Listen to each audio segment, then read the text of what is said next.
Yung J ng Adja nasa TV. Okay. Nagkaraket. Gusto naman yung buhay bagay. So, tatlong A to. Wow. Ang galing naman ng tatlong A. At the young age, paano kayo nakapasok sa pagpo-perform? Ano po, nahilig po ko sa music ng bata po ako. Tapos, nag-audition po kami ng apat sa Cornerstone. Nag-audition po ata ako dito sa Cornerstone ng 12 years old po ata. Wow. Parang patay na po. Ako po I started posting online. Tapos I just got scouted to audition sa isa pong survival show din. After that, na audition dito. Yan yung kasama na po kami apat. Sino yung mga look up and artists when it comes to dancing? Ano po, ngayon po siguro, ano po ko, na-LSS po ko sa kanta ng Bini. Open salon niya. Mahiwagang sa And how about you?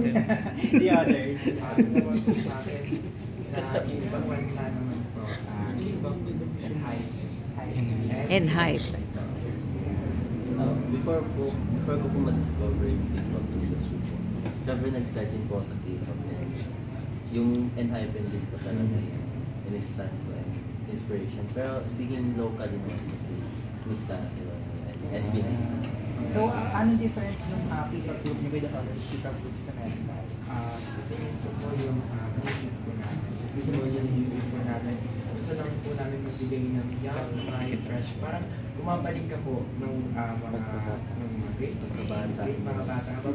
Parang kayo. Ilan taon? Natatorpe ka po. Natatorpe ka po. Tapos naiiyak ka po sabihin yung feelings sa group. Parang ganun pong vibe yung gusto namin iparamdam po sa mga nakikinig. Fluffy. Tama din naman. Ang babata niyo pa. Ilan taon ba? 15 years. 15 years. Ako po 18. Kaka-turn 18 lang po. Naka-turn 20 din po. Ay, tarin. Hindi ko din. Pero in fairness, yung age gap nyo, parang hindi pa rin sobrang lapit na lapit, di ba? Kasi 15, 20, 18. Wala po actually, siya po yung oldest na. Ano? Yung wala. Yung J. Which, like how old is he? He's 21 po. Paano kayo nagja-jive? Parang layo ng Age gap. Actually, very, parang yung chemistry po namin hindi po talaga nakawala. Pero minsan po nag-a-adjust na lang. Kanino kayo mas nag-a-adjust? Sa kanya, really young talaga po marami po siyang matututunan pa every day. We're trying our best naman to guide him. Ano yung the reason behind the name of your group? Parang di pa sila buhay nung nauso yung Oo Adja. nga eh. Ano po, kasi si Boss Erickson po, si Sir Erickson, yung Cornerstone po. May-ari ng Cornerstone. Parang nag-isip niya, ay parang maganda Adja kasi double meaning po. Yun po namin, tas Adja din sa Korea. Fighting. Tapos yung initials po. Oo naman to.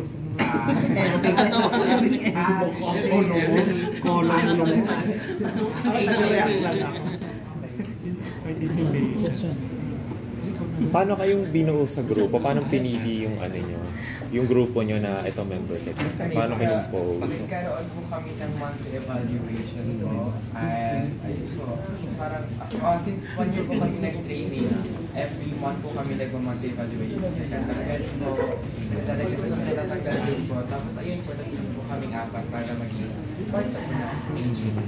So initially, ilan kayo noon? Nung training? Ilan yung final na?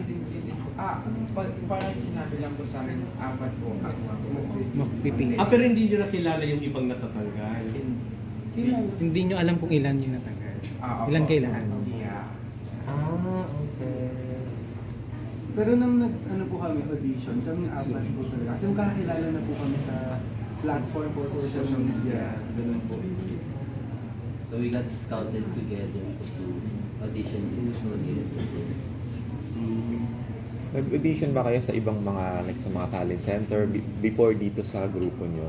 Pero ba kayong sinalihan pa na iba or lumabas kayo sa TV commercial o naging extra sa mga ano dati? Ano po, Mga project bago kayo napunta? Bago po ako mag-cornerstone ng 1 years old pa ako, I get scouted by a Korean companies po.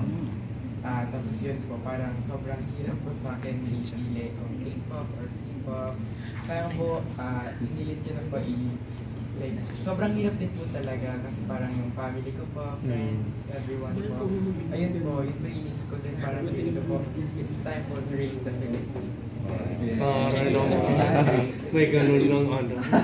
Raise the Philippines. Very good yan. Ako naman po siguro, ng mga 15 to 16, wala po akong balak. Tapos nung 17 po, parang naanong po sa K-pop. Tapos na-audition po ako sa isa. Natanggap naman po, kaso di po pinayagan ng magulang. Tapos Kasi bata naman pa. ako ngayon, sa Cornerstone, since sa Philippines po, tapos QC lang. Pinayagan naman po kasi maganda po mag-ed po yung mga tao sa Cornerstone. Sobrang accommodating po nila. Tapos, yung maganda din po doon, explain nila ng mabuti sa magulang namin, ganun po. Kaya pumayag po sila parents po namin. For me naman po, both of us po yung wala. Si JC po. Kasi magkasama po kami ng audition sa Survival Philippines. Parehas din po kami nakapasok, pero unfortunately po, natanggal po ako mas early. Tapos si JC po nakaabot po siya ng final. Pero hindi po siya nakaabot sa final lineup. Pero nung ano naman po, parang yun nga po, na-scout kami together and two of us were part of it.